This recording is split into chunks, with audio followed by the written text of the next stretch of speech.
ଧନୁ ମୁଆଁ ନେଇ ଯାଇଥିଲେ ମକର ଚାଉଳ ନେଇ ଫେରିଲେ ମହାଲକ୍ଷ୍ମୀ। ତେବେ ପୌରାଣିକ ରୀତିନୀତି ଅନୁସାରେ ପ୍ରତିବର୍ଷ ଧନୁ ସଂକ୍ରାନ୍ତିରେ ଧନୁମୁଆଁ ନେଇ ବାପ ଘରକୁ ଯାଇଥାନ୍ତି ମହାଲକ୍ଷ୍ମୀ। ଆଉ ମକର ସଂକ୍ରାନ୍ତିରେ ମକର ଚାଉଳ ନେଇ ନିଜ ଘରକୁ ଫେରିଥାନ୍ତି ମହାଲକ୍ଷ୍ମୀ।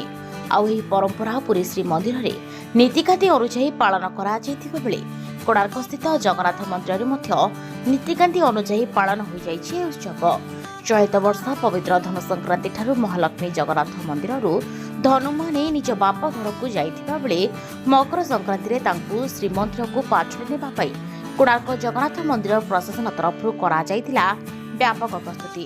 ମା ଲକ୍ଷ୍ମୀଙ୍କୁ ପୁଣି ଥରେ ପାଛୋଟି ନେବା ପାଇଁ କୋଣାର୍କ ଜଗନ୍ନାଥ ମନ୍ଦିର କମିଟିର ସମସ୍ତ କର୍ମକର୍ତ୍ତା ଏକ ସୁସଜ୍ଜିତ ପାଲିକି ନେଇ ଏକ ବିଶାଳ ପଟୁଆରରେ ଚନ୍ଦ୍ରଭାଗା କୂଳରେ ପହଞ୍ଚିଥିଲେ ଶ୍ରୀମନ୍ଦିରର ସମସ୍ତ କର୍ମକର୍ତ୍ତା।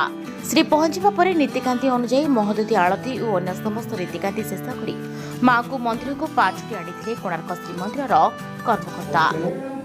ଜୟ ଜଗନ୍ନାଥ। କୋଣାର୍କ ଜଗନ୍ନାଥ ମନ୍ଦିରର ସେବାୟତ ଅଜୟ କୁମାର ଦାସ ମୁଁ କହୁଛି ଯେ ବର୍ତ୍ତମାନ ପାଇଁ ଆମର ମହାଲକ୍ଷ୍ମୀ ତାଙ୍କର ବାପ ଘରକୁ ଆସିଥିଲେ ଧନୁମୁଆଁ ଆଣିକିରି। ଆଜି